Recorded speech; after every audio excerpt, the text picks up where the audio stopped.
Hi అండి. Egg curry ఎలా చేయాలో చూద్దాం. ఉల్లిపాయలు,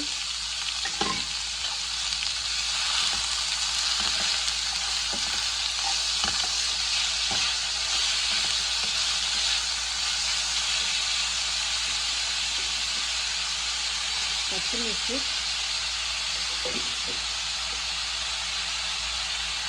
కరివేపాకు వేసి బాగా వేపుకున్నాం అండి. ఉల్లిపాయలు వేగినాయేమో, వేగిపోయినాయి. కాస్త అల్లం వెల్లుల్లి పేస్ట్ వేసి కొద్దిగా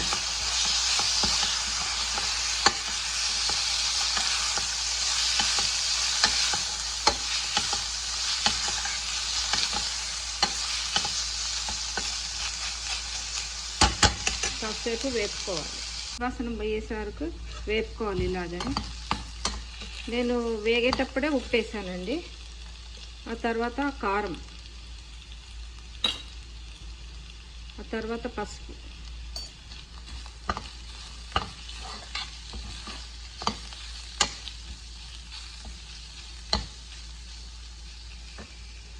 తర్వాత ఎగ్స్,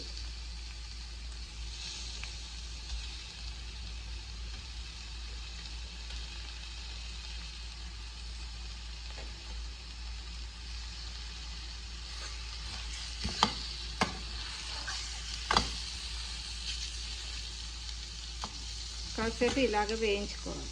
కాస్త వేపుకున్న తర్వాత కొద్దిగా వాటర్ వేయాలి. కొద్దిగా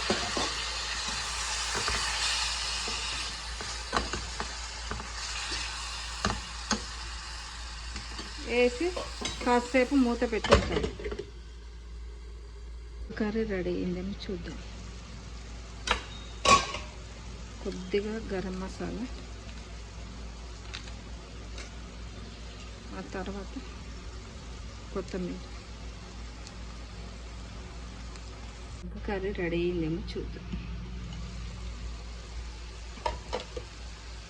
రెడీ అయిపోయిందండి. Egg curry ready. Egg curry ready అయిపోయిందండి. బౌల్లో వేసాను.